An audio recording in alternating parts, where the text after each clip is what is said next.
thank you for taking the time at the end of the day to come and hear about this.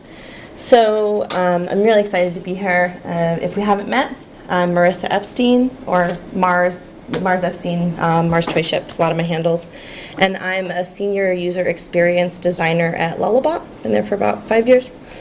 So if you haven't heard of us, Drupal agency doing strategy, design, development. I know we got a little bit of an intro earlier for Matt Westgate, so I won't talk about us anymore. I'm here to talk about sketching.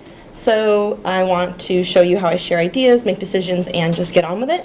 And I know this is a really common concept, pencil to paper, but I wanted to try to dig a little deeper and look back at the last decade or so of some things that I've learned specifically. And I did put a public version of my slides up on, it's a Google Slides doc without the notes, but I have all of the slides there. And if you want any more details, please reach out to me on Twitter or something. So it was fun gathering some information for this talk. I went looking through. I have a shelf of sketchbooks from the last decade or so. So I just pulled a couple fun ones to get started. So I started at an arts high school, and we had to declare a major and do a lot of drawing and graphic design. Then I got to go to a really cool design program in college, and I thought I was a branding designer, and I made up a fake toy company. And then moved my way up in art direction, and this is all before doing any UX. You can start to see here that it's getting a little more in user experience design and the web work that we do, but there's very few, big variation between them. And my point is, with all of these different disciplines, I have to sketch. So my point is that in any different role, it's really important to record and share ideas, both for yourself, but also to get feedback. And I haven't found a better communication tool. So like I said, they've changed a lot, but it's still very relevant for me, as well as if I'm learning anything and I need to retain information. I'm just personally a visual learner and not an auditory sort of person. So I struggle with, if I'm sitting on the phone on a remote call, I kind of have to write down what I'm hearing. And so that might not be for you. But I also have found, particularly in our user experience and content strategy projects for these big Drupal sites, that it keeps coming in as sort of a lean way to handle some complex information. And I got a couple interesting questions from my coworkers that sort of spawned this talk. Pardon me. So loose agenda, why I think sketching rocks, and I hope that you will also. What it's for, specifically different ways that I sketch across some spectrums that I made up for you, and some pro tips. Especially wanted to cover, what do we do if we're remote?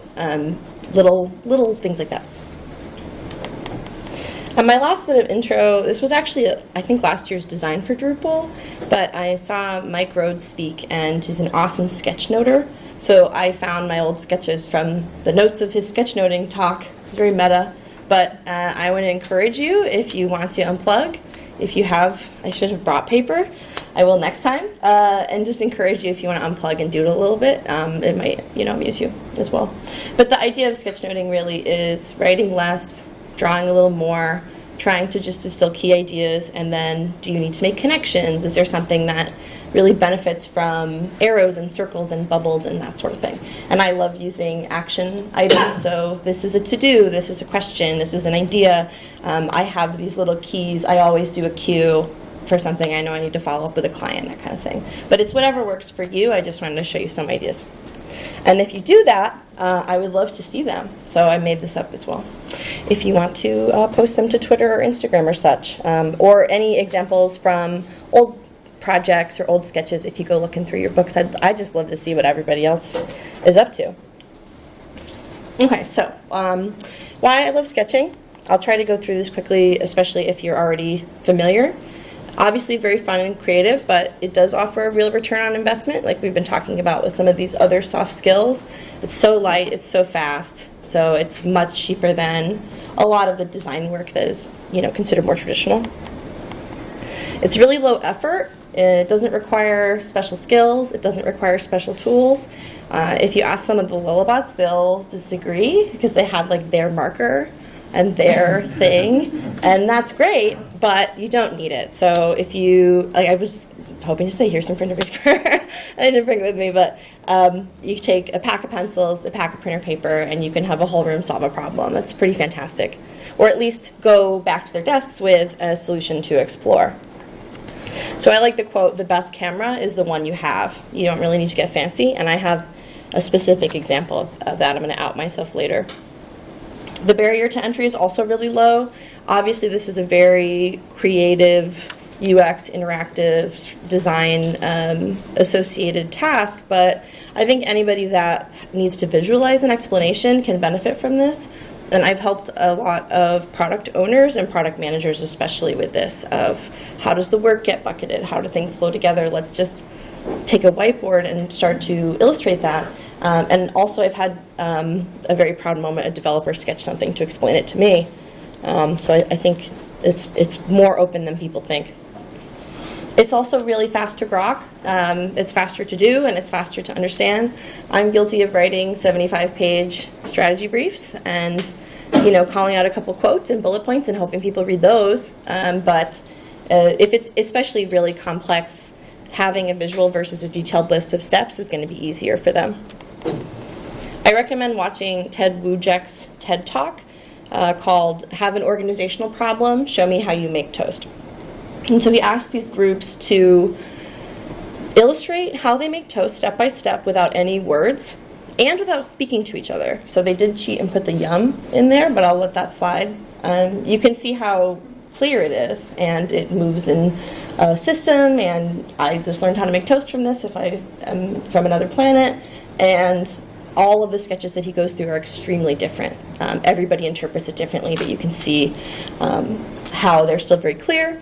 So again, not only is drawing less mental energy, but it's also faster to parse, which I think is nice.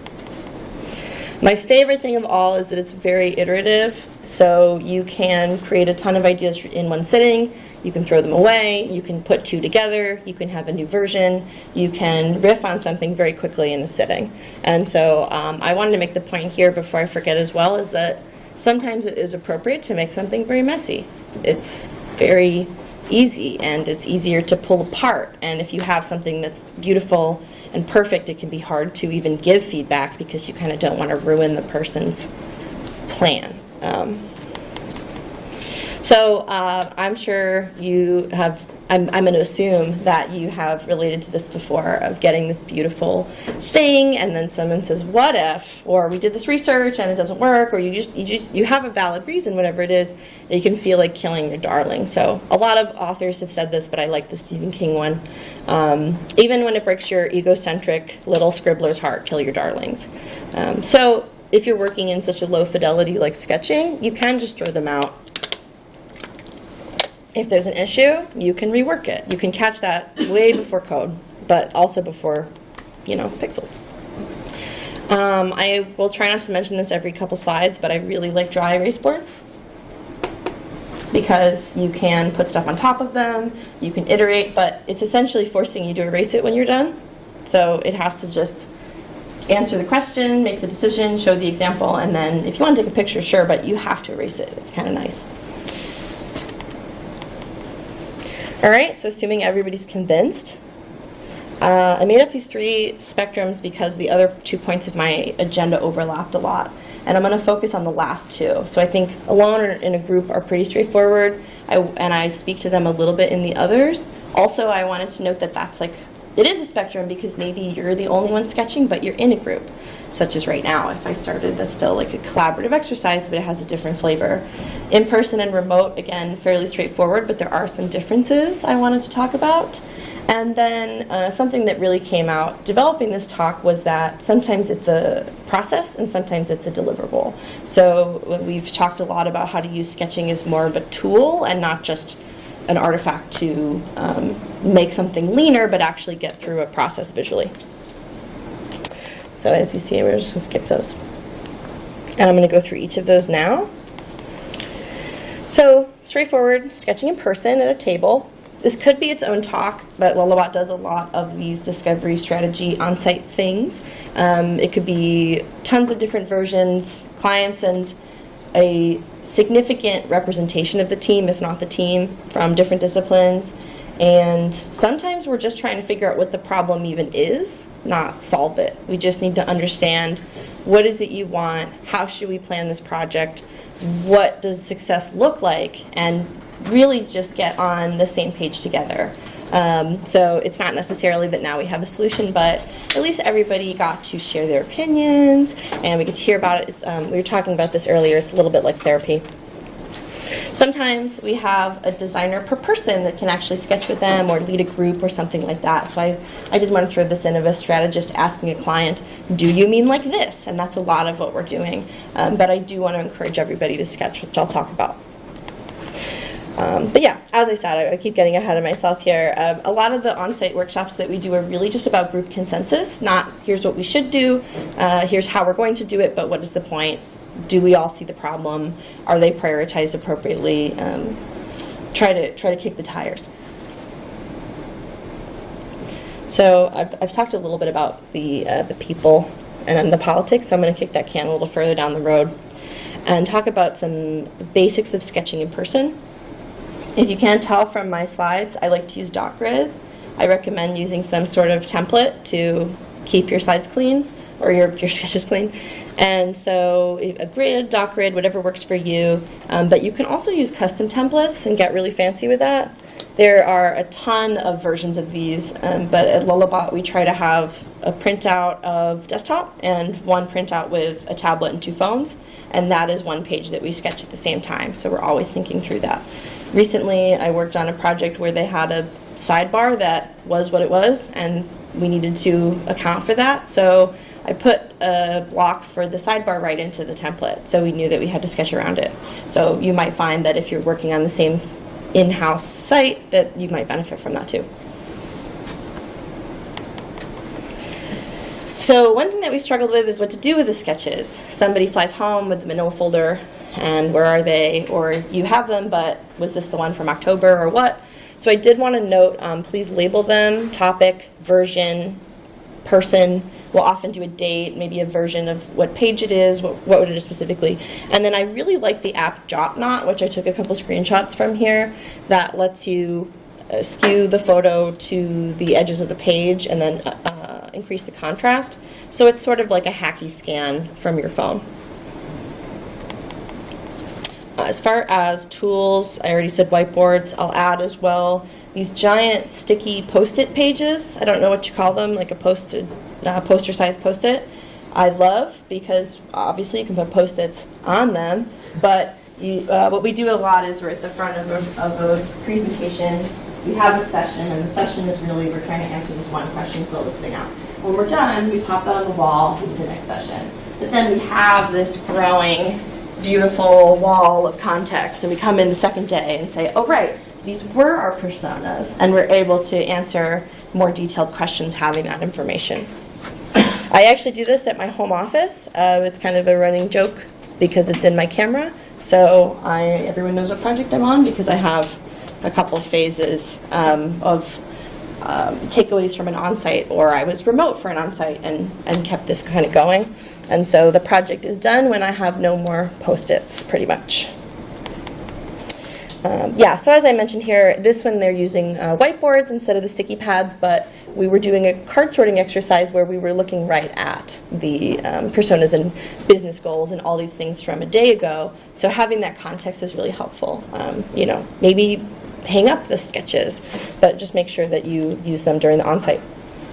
This is really fancy, but one of my coworkers, Jeff Eaton, has been laminating 11 by 17 pages, which makes dry erase sheets. So you can use dry erase markers, and he comes with like a little briefcase. It's 11 by 17, and it opens up, and everybody gets one, and there's special markers, but it's fantastic. So I was using these for 3 days solid, and at the end he said, just take them home. They're paper. So it was life-changing. And I would flip them over. I kept holding them up. It was easy to see, but I didn't have to stand up and interrupt a conversation. I flip it over. We were taking pictures. And this was a group activity I'll talk about later, where we just kept using the same ones and taking a picture and wiping them off. So that was wonderful. A lot of people ask me how I keep my sketches so clean, and the honest answer is I use straight edges. not even a straight edge. My coworker was like, oh yeah, to use this ruler or this ruler, and I said I use a Christmas card that I got 3 years ago, and that's true. And then I wanted to show you the blister pack I've had because it used to look like an iPhone 4 when that was a new phone, and I've continued to sketch in those. And this little, I know this is very granular, but I actually have a thing on my desk where I've marked grid lines for myself that are custom. So every Wireframe desktop page is from here to here, and then the content grid of it is here. And on the other side I have mobile.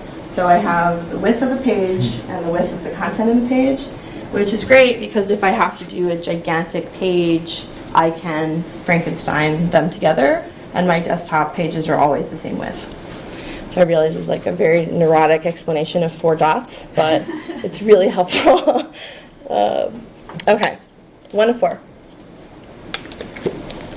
So Lullabot often does fly the team into one city when we start a project, but what if we're well into the project? Or what if this one, we aren't all able to fly? It's not magic. It's a lot of tools you probably already use. And so a video call is important, anything you can screen share in. We prep notes in advance, and then we take more live. And there's a couple things, paper docs. I've started using Otter recently, which transcribes live, which is cool. And a folder app or sharing process of choice. So I did notice a note here, Google Drive, Dropbox, etc. But we actually do really like Slack for this as well. I would recommend using both. Everything here really is what is your tool of choice? How do you communicate? I didn't put Zoom, but we talked about Zoom today. Whatever works for you. I just do really like having a timeline in addition to here's the folder of stuff. It can be really nice to say, in our 9:30 sketch session, we all sketched this page and we dropped our sketches in, and then you can have a thread and you can scroll through them and have a little more of a timeline, especially if somebody missed out and they're just in the channel. So this is an example. I've sort of genericized a sketch session that we did a while back as a design team.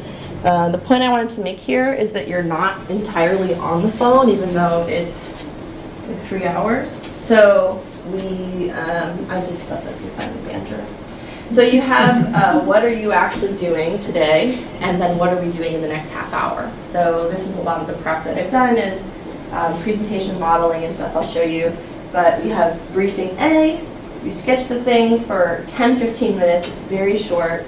We come back and we review it, and then we try to do it again. We try to go back and revise that thing. So literally 15 minutes sketching, 10 minutes reviewing.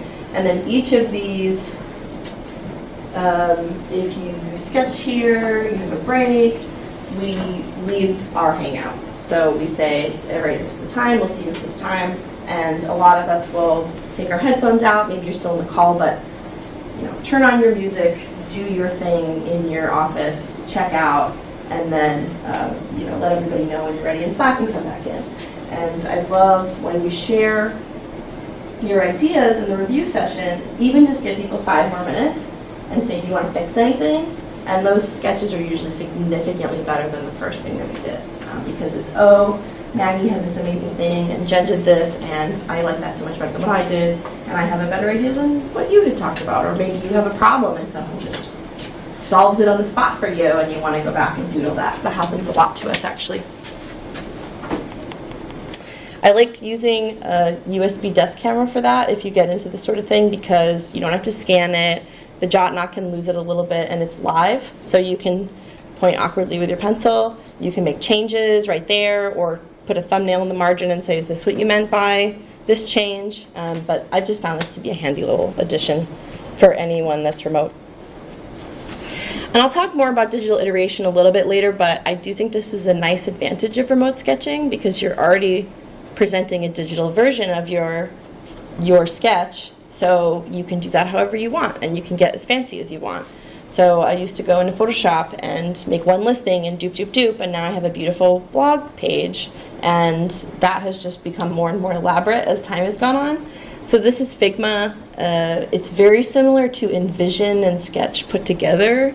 If you haven't used it, it has a lot of presentation and commenting and link sharing and that kind of thing, which I wanted to note here is great because we can hop back in and I can say, yeah, I could share my screen, or I can send you this link, you can follow my mouse around, you can leave comments, and it can be asynchronous. But also this is one of the examples where I've been duplicating stuff, I've been putting pages together. This was actually on a tablet around this size, so it's 3 pieces that I constructed. And how I do a lot of this, I did want to show, and I brought it today in case anybody's curious, is this sketching tablet. It's the most absurd, expensive thing I've ever bought for tech. I'm usually a very bare bones, like I've waited until my charger set fire, but I really like this tablet. It's got a nice texture to it, so it feels like paper. The nub actually wears down like graphite on pencil, which is so over the top. And then it's got a couple cool features. So you can sync PDFs, you can send yourself SVG vectors of the work. And so for branding, that's huge. But that's been what's allowing me to put wireframes together, cut out a piece, change it with text, scale it up. All of that stuff is possible in other ways. You can do it flat in Photoshop, but it's really, really awesome to have the vector from the Remarkable tablet go right into Sketch. Okay, collaborating together. So back to the people in politics a little bit. And this is very generic because there are so many different kind of collaborative things. But especially in the discovery, I did want to reiterate again that you want to understand something quickly across a group. And the reason we try to do this so early is before production, before design gets underway, but especially before development gets underway, because there's just so much risk that we take on if we make assumptions without clarifying that stuff, especially in a really large team or in a really lean schedule. So any kind of hybrid sketching, I think, can really help with that. It can also capture verbal context across the team. So this has been helpful if somebody missed a meeting, or maybe they have a new hire 3 months later, or I'm going back to a ticket that I haven't seen in 9 months. It's really helpful. I was on a 2-year augmentation project, and I would get a ticket from 14 months ago, and I put a sketch in a year ago, and that's the only reason I remember what it is. So great to confirm assumptions. I'm sure a lot of you have seen the note when I see it, or in other words, the swoop and poop is a different version of this. But I did want to say that this is a really good time to uncover your misunderstandings, even if you can't resolve them. Just to say, okay, so you don't know what you want, we aren't speaking the same language, and you can iterate from there. And my big recommendation for that, not that I have it figured out, but recently had a client that wanted to see 20 of something, and my solution was, that's fine, but they're going to be sketches and they're going to be ugly. And you still get your options, and we can still talk about the ideas to move forward with, but we're not doing 20 pixel comps because it's just too time consuming. A really fun example I just wanted to throw in, my parents are architects and they relate to this like very, very hard. So they don't start a project until they get paid, but if they're in a meeting with somebody and they say these crazy, it's a family joke, they'll say, we want a Spanish boho, vintage, modern, Art Nouveau, like cottage. Okay, let me get right on that. You could say, here's the bill, I'll get started, and go in circles forever. Or he can literally, like my dad always has a pad of paper, and he just starts drawing. He goes, is this what you're even remotely talking about? And then they can start. And what I love about that applying here is, one, it's lean. It didn't cost him anything. The person feels like they're getting something because, ooh, he's already sketching over lunch. But also, he knows if he wants to get into it, they're speaking the same language without actually having the vocabulary, because the client can just say, that's not that. Or, oh, that bedroom's weird. And then they can actually get into making decisions together. So one of the points I wanted to make today is sometimes you're herding a lot of cats. Sometimes you can't perfectly split up into these even little teams. And you have to find a compromise. So I feel this happens a lot when the client is either unfamiliar with the web design process, or there's some political opinions they don't want to uncover, or maybe it's just not being familiar with Drupal specifically because they've switched from something else. And so a lot of times what I'll do is just stand up and go over to the whiteboard or go over to our post-it thing that we brought and start asking a lot of questions and try to capture those visually. Do you mean this? Is it this? Or I'll just, at a recent meeting, I just quietly drew what I thought everyone was saying, but I heard that two people were kind of talking at each other and neither had realized that they were in disagreement yet. And so I drew what one of them said. Is it this? And it was great to hear yes, no, and then they looked at each other and were surprised. How do we disagree? How is this different from what you said? And actually go through a couple iterations. And don't force them to draw, but you can draw for them is sort of my point. So other situations, I do really like to have everybody generate ideas or at least collaborate with you. So I've had some developers kind of balk at me that this isn't their job, but it's been extremely crucial for me to have developers doing this with me and reviewing my sketches, because I need, as a designer, somebody to squish like the crazy to implement ideas. You know, oh, well, let me understand the purpose for that implementation you're suggesting. Oh, well, what if we do it this way that I actually want to build, and get those things out faster. I also recommend this for clients. They find it really engaging, and they've given us positive feedback about feeling heard. So as I say, it's a lot of therapy what we do. So I pulled a couple. This is from a sketch session where we had a product owner on the left, sort of a business strategist, and then on the right was the back-end developer that ended up building it. And he was another one that said, there's no way I could draw. He told the designer no, and then in the end, she did change her design based on some of the ideas from him, because it hadn't even occurred to her how some of this would be strung together, or a very particular step in setting up a PR that just wasn't part of her daily workflow. So finally, I have a couple examples that I wanted to show off from Georgia.gov. I had a great opportunity to work with them last year, and I'm pretty jazzed about it. And it wasn't as a traditional design project. It was actually helping with content strategy. So I was completely out of my league, both with the client and with the subject matter, which was pretty cool. And this ended up actually really working out well. So during the project, we did a number of on-sites. Some were in person, some I conducted remotely. So I had a couple examples. And so one of the content strategists said this at the first, in Slack, at the first on-site, and I asked him if I could steal from our PM and put this in. But he said, I just can't believe how you will start throwing out sketches halfway before we figured something out. Like, we're not done, but how did you draw something? I'm like, no, it's just one of the ideas. It's like, yeah, but we didn't decide what it is yet. And so that's something that we've been talking through in recent projects and making those a little more visual. One of them was just me trying to keep up with the content strategists to make sure that I understood what they meant about how this content type would have different levels of presentation. And I said, okay, I understand that there's a bio page and a bio listing, but is there a featured bio, or is there this? And is there just one? Is it the same as a team versus an author? And getting into those details was helpful for me and them. As I said, I could turn it around and say, is this what everybody meant? Another on-site, I was remote, and again, trying to keep up with this crazy architecture and the flow of information from all these different content types for myself. And then afterwards, I thought, this actually might be helpful for somebody. So I just dropped this into Slack and went to lunch. And Greg told me afterwards that he pulled it up on his phone in the buffet line, and apparently they had a really big, meaningful conversation about this idea and found some problems. And when we came back, we took an extra 10 minutes and just talked about the wrap-up from that. And so I definitely encourage you to share them as well. You'd be surprised.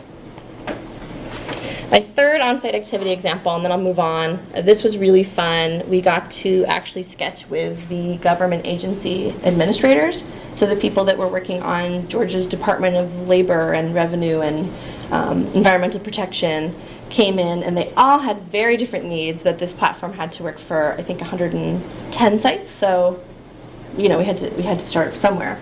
So I just did these really crummy, on a plane, I drew on these flashcards some examples of components that I thought we could use in Page Builder to create their landing pages. And that was what I had, one of Jeff's dry erase pages and a stack of flashcards with Sharpie that had taken me not very long. And that was, first of all, enough for us to just explain the concept of page building to admins and editors of like very different levels of experience with Drupal. So that was pretty exciting to say, look, I built a page. And then we specifically tasked them with it.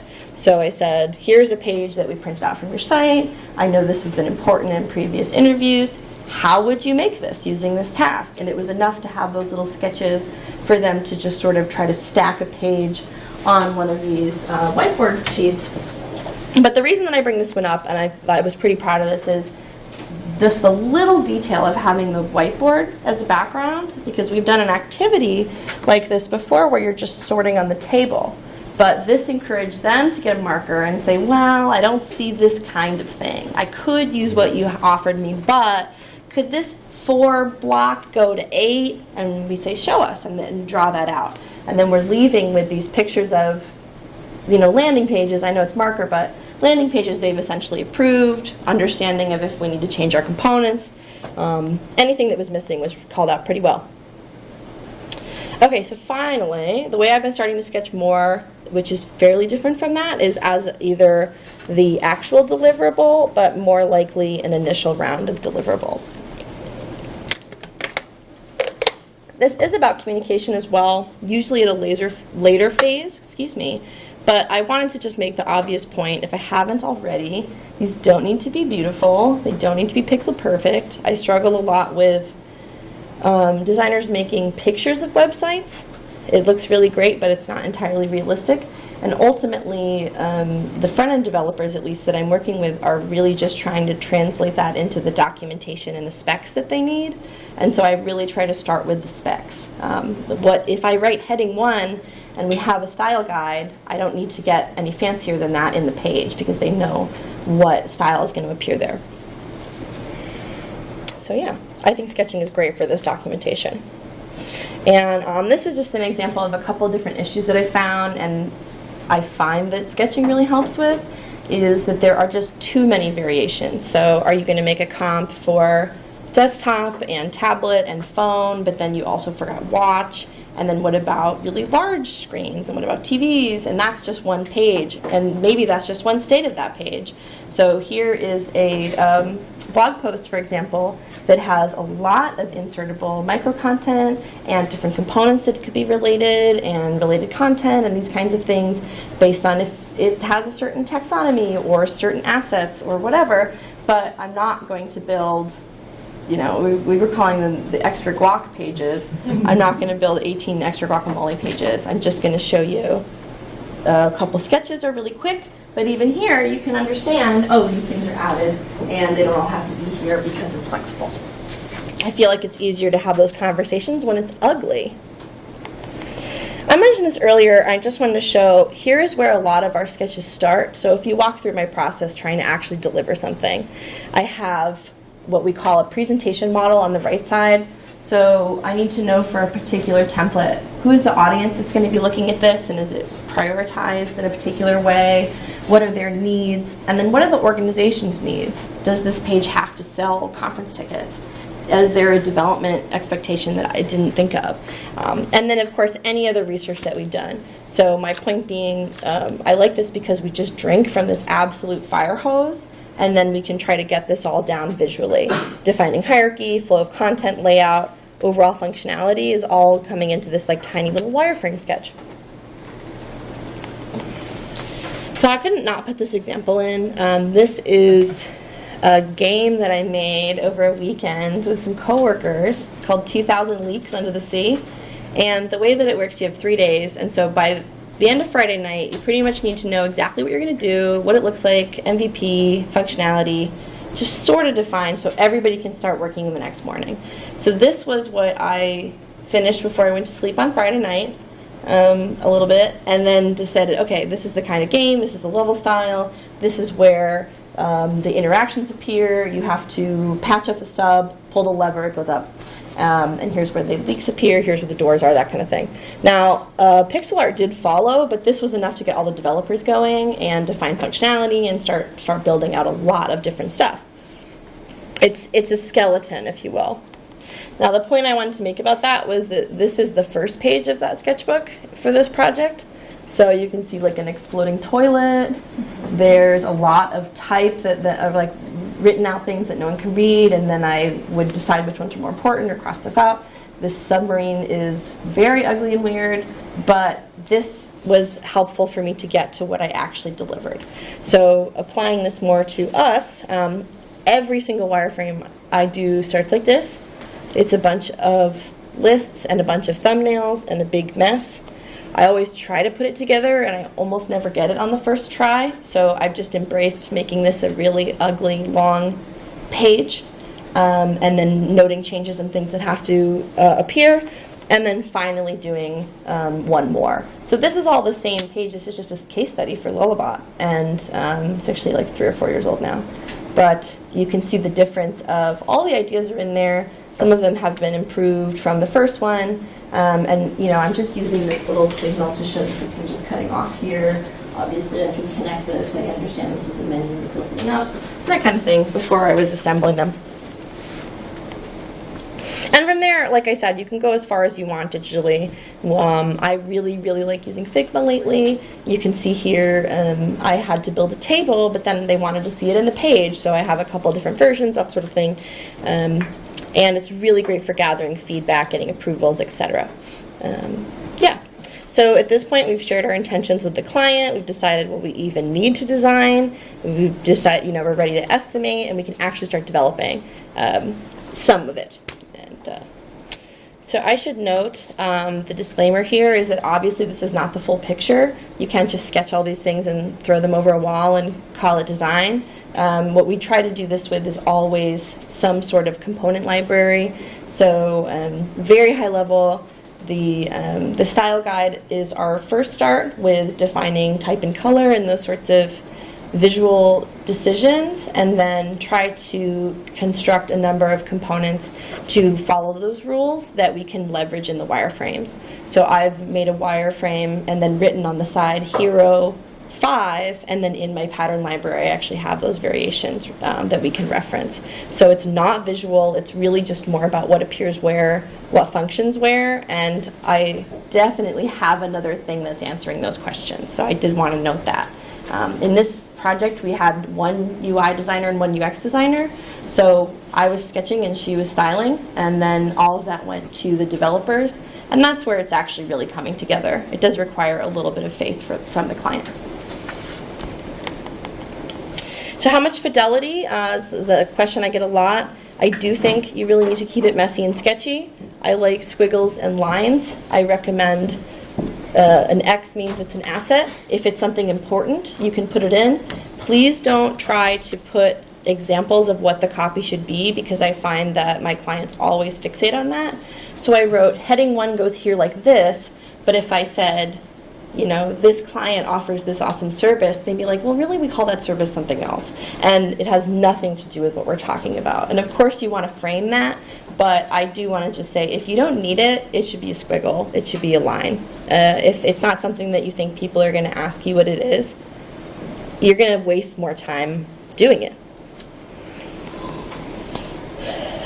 This is another issue that I found sketching has solve for me, especially within some of these Drupal projects, is that if you're hyper-prescriptive in the UI phase, this ends up getting pulled out for something existing.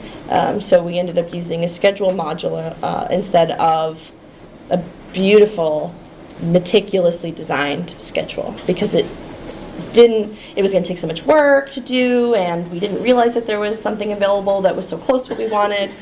Same thing with the calendar picker. Like, I've struggled with clients who said, well, you didn't design the calendar picker. And I wanted to say, well, yeah, we're just going to use Karen's. I know which one I want, and it's going to look like this, and it uses these rules from the style guide, so you know, designers don't need to make that at all.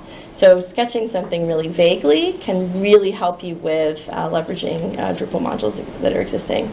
And then I had just said component library. Of course you want to leverage that, but if you have things really vague, this is a listing, this is a button, it's a lot easier to relate them to different patterns that you have versus making really, really detailed UI comps. We always find little inconsistencies, and then I just had a developer the other day say, is this an intentional differentiation? And I had to say, no, that's a mistake that I left in. But if they're high level enough, that isn't even a question. So yeah, to wrap up, ask yourself where clarity is needed and what's distracting to your stakeholders. Heading 1 versus this is a compelling, actionable case study title is a lot more informative, but definitely don't actually try to name the case study. I did do this in a couple things where we needed to show that something was trending, so I put Mueller report because saying trending article didn't quite make sense, but even that, if you can imagine, was a little bit of a hot topic.